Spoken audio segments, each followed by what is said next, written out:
नमस्कार, नमस्कार। चलिए आज थोड़ा-सा नॉर्मल टॉपिक से हट के बात करेंगे। जैसा कि अभी कुछ दिनों पहले ही दशहरा बीता है और जहाँ तक दशहरे की बात है, हम सबने खूब एन्जॉय किया उसे। साथ ही साथ हम सबने एक-दूसरे को खूब विशेज़ की। थोड़ा-सा देख के ये तकलीफ़ हुई कि हमें अपने चलिए ठीक है, त्योहार मनाना अच्छी बात है, बट त्योहार के साथ-साथ उसके पीछे की सच्चाई भी जानना ज़रूरी होता है।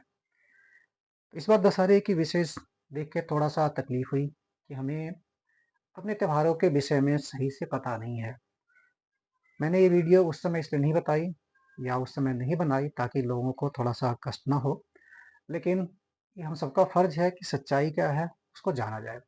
साथ ही साथ ये भी जानना ज़रूरी है कि हर त्योहार के पीछे कुछ न कुछ कारण होता है हमारे यहाँ। हमारे यहाँ चाहे कोई भी त्योहार हो, बिना कारण के कुछ भी नहीं है। इसी तरह से दशहरे का भी कारण है। लेकिन हम आज कारण पर ना जाके इस पर थोड़ी-सी खोज करने की कोशिश करेंगे कि आखिर दशहरे का रावण वध से क्या संबंध है। क्योंकि दशहरे की विशेष में सभी लोगों ने एक ही काम किया, सभी लोगों ने रावण वध की तस्वीर के साथ ही हैप्पी दशहरा भेजा सबको। जबकि अगर आप थोड़ा-सा भी अगर रामायण को कभी पढ़ा होगा, ध्यान दिया होगा थोड़ा-सा भी और अगर आपको अपने हिंदी महीनों का ज्ञान है, आपको चैत, बैसाख, जेठ, आषाढ़, सावन के बारे में पता है, तो आप देखेंगे और थोड़ा-सा रिलेट करेंगे तो आप पाएँगे कि दशहरे का रावण वध से कोई संबंध नहीं है। दशहरे के दिन रावण का वध नहीं हुआ था। दशहरे के दिन माँ दुर्गा द्वारा महिषासुर का वध किया गया था। जी, ये बुराई पर अच्छाई की विजय का त्योहार है। बिल्कुल सही बात है। उस दिन बुराई पर अच्छाई की विजय ही हुई थी। उसी दिन माँ दुर्गा ने महिषासुर नामक दैत्य का वध किया था।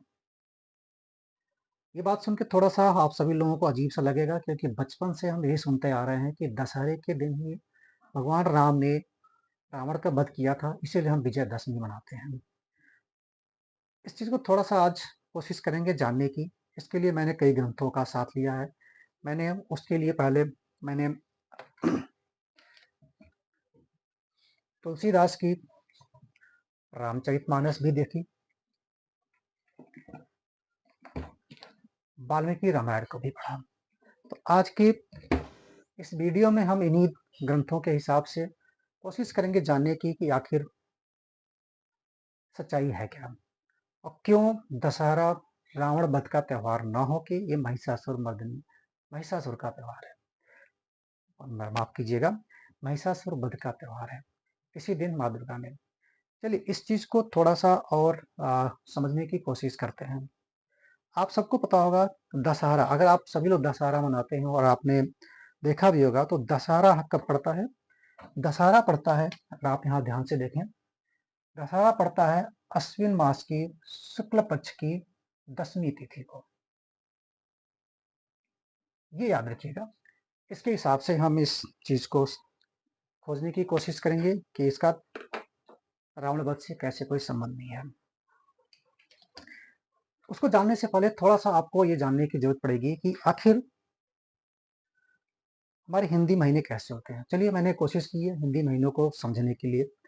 तो आप देखेंगे हमारे यहाँ हिंदी महीने में क्या होते हैं?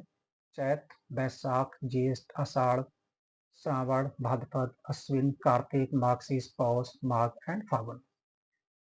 इन्हीं को हमने अंग्रेजी महीनों से मैच करने की कोशिश की है यहाँ पर। अगर आप देखेंगे तो चैत, बैसाख अमूमन अमूमन फरवरी, मार्च, अप्रैल में पड़ता है। ज्येष्ठ, आषाढ़ अप्रैल, मई, जून में पड़ता है। आषाढ़ और श्रावण जून, जुलाई, अगस्त में पड़ता है। भाद्रपद, अश्विन अगस्त, सितंबर, अक्टूबर में। कार्तिक, मार्गशीर्ष, पौष अक्टूबर, नवंबर, दिसंबर के आसपास। माघ और फागुन पड़ता है दिसंबर, जनवरी, फरवरी से। इस तरह से मैंने कोशिश की है हिंदी महीनों को आपके नॉर्मल समझने के लिए अंग्रेजी महीनों से मैच करने की कोशिश की है। अब आते हैं अपने मेन टॉपिक पर, जहां हम ये साबित करने की कोशिश करेंगे या यूं कहें कि हम ये प्राप्त करने की कोशिश करेंगे कि आखिर दशहरा में रावण वध क्यों नहीं हुआ। आप देखेंगे इसमें क्यों नहीं हुआ, आगे देखते हैं।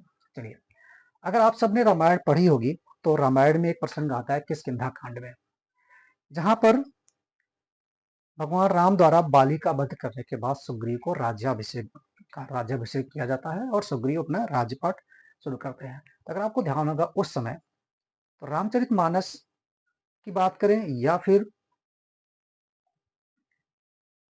वाल्मीकि रामायण के किष्किंधा कांड की बात करें, तो उसमें देखेंगे कहा गया है,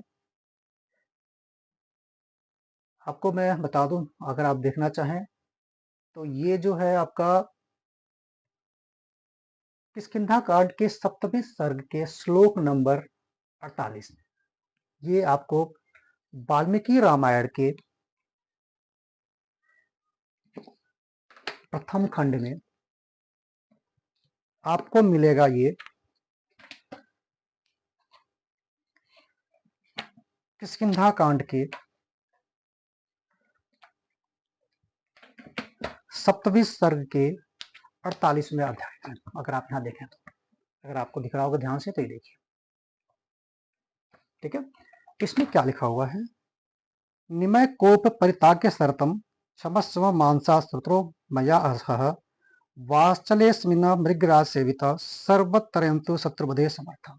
इसका मतलब है, क्रोध को काबू में रखकर शरत काल की राह देखिए, बरसात के 4 महीनों तक जो भी कष्ट हो उसे सहन कीजिए तथा शत्रु पद में समर्थ होने पर भी इस वर्षा काल को व्यतीत करते हुए मेरे इष्टनियत पर्वत पर निवास करिए। ये है। साथ ही साथ अगर आप इसमें देखेंगे तुलसीदास के रामचरित मानस में तो आप पढ़ें तो उसमें भी किष्किंधा को लिखा हुआ है।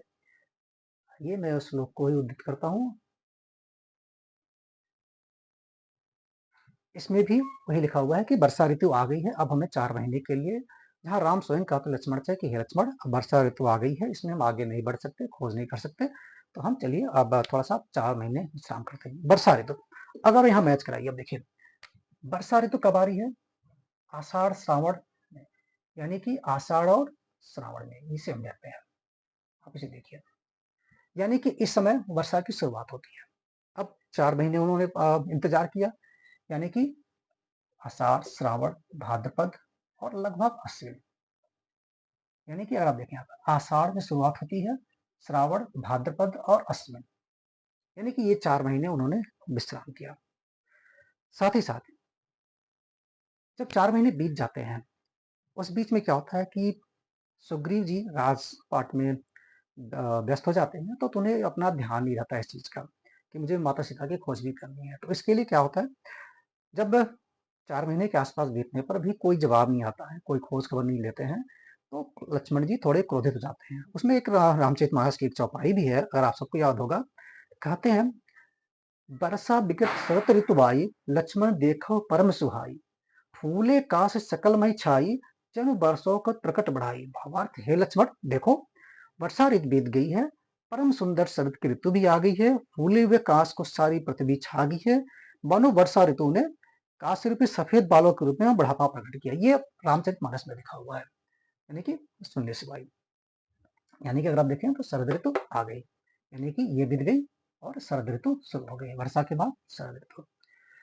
अब आप देखिए होता क्या है, जब भी कहते हैं तो कृष्ण नाराज हो कहते हैं भाई देखो भाई लक्ष्मण देखो भाद्रपद भी बीत गया, अश्विन भी शुरू हो गया, लेकिन सुग्रीव जी ने अभी कोई खोज खबर नहीं की, तो तुम जाओ पता करो।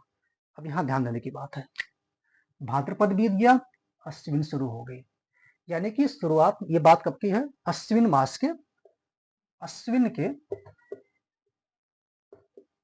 शुरुआत में,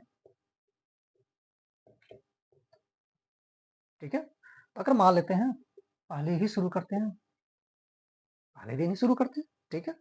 अब लक्ष्मण वहां जाते हैं और सुग्रीव को चेतावनी देते हैं, जहां सुग्रीव फिर कहते हैं, जब सुग्रीव को होश आता है कि गलती हो गई है, तो तुरंत आदेश देते हैं कि अपने सारी बानर सेना को कि जाइए अब 15 दिन में सारी बानर सेना इकट्ठा हो जाइए। 15 दिन यानी कि प्लस 15 दिन तो और बीत गए यहाँ पर, ठीक है, यानी कि 80 मास के 15 दिन बीत गए। अगर मान के चले तो ये कौन सी रहेगी, लगभग 15 दिन। लेकिन यहाँ पर क्या है, दशहरा अश्विनी शुक्ल पक्ष की 10वीं को मनाई जाती है, तो ऐसा कैसे हो सकता है, यानी कि दशहरे का तो नहीं है, दशहरा तो मतलब संभव ही नहीं है। कि 1 तारीख से खोज शुरू करें और उसके बीच में 10वीं को रावण का वध भी हो जाए, जबकि 15 दिन तो उन्होंने समय दिया था खोजने के लिए। दूसरी चीज उन्होंने ये भी कही थी। अब चलिए मान लेते हैं कि ठीक 15 दिन शुरू हो गया, उसके बाद भी अगर आप देखेंगे तो होता क्या है, उन्होंने 1 महीने का समय देते हैं सीता माता की खोज करने के लिए, जिसमें हनुमान जी खोज करके लाते हैं। यानी कि सभी लोग अपने अपने 1 महीने में लौट के चले आते हैं, लेकिन जो ग्रुप, जो समूह हनुमान जी के साथ गया था, वो 1 महीने में भी नहीं आ पाता है। उसकी भी एक चौपाई रामचरितमानस में अगर आप देखेंगे तो याद होगा, उसमें भी कहते हैं, यहाँ विचारहि कपि मन माही, बीती अवधि काज कछु नाही, सब मिल कहीं परस्पर बाता, बिन सुध लय करब का भ्राता। कि हे मित्र लोग, हे बानरगढ़, मन विचार कर रहे हैं कि अवधि तो बीत गई पर काम तो कुछ ना हुआ। अब सब मिलकर आपस में बात करेंगे, भाई अब तो सीता जी की खबर के बिना लौटकर भी क्या करेंगे। यानी कि यहाँ पर 1 महीने से अधिक बीत गए, यानी कि 15 में अगर देखा जाए तो आपका लगभग 1 महीने और बीत गए। यानी कि आपका अश्विनी भी गया, कार्तिक गया, आप कार्तिक में पहुंच चुके हैं लगभग, यानी कि अभी तो खोज ही हो रही है। तो यहाँ पर अगर आप ध्यान से पढ़ेंगे तो आप देखेंगे कि कार्तिक मास में लगभग अश्विनी में तो नहीं हुई थी, यानी अश्विन के शुक्ल पक्ष की 10वीं को तो नहीं हुआ था। तो ये हम सबको ध्यान रखना चाहिए कि जो दशहरा है वो रावण वध का नहीं है।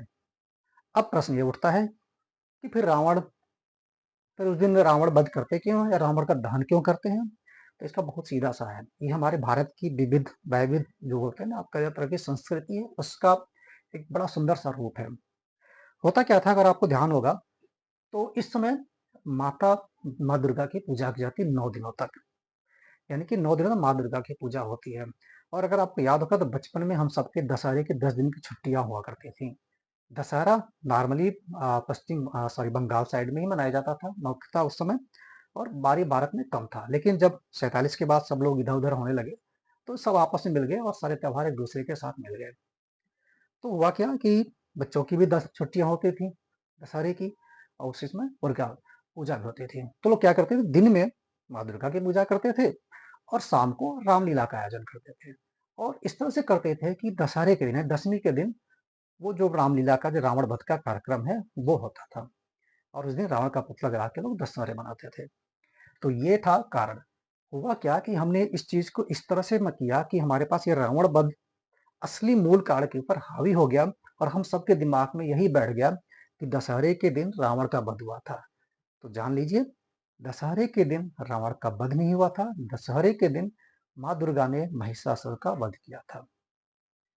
तो अगली वीडियो में हम कोशिश करेंगे जानने की, और भी प्रश्न बहुत सारे उठते हैं कि ठीक है चलिए मान लिया आपकी बात, अब आते हैं दिवाली की। तो अगली वीडियो में कोशिश करेंगे जानने की कि दिवाली का राम जी से क्या संबंध है, क्योंकि दिवाली में भी एक अजीब, एक अलग कहावत पड़ी हुई है कि दिवाली के दिन राम जी अयोध्या से वापस आए थे, इसलिए दिवाली मनाई जाती है।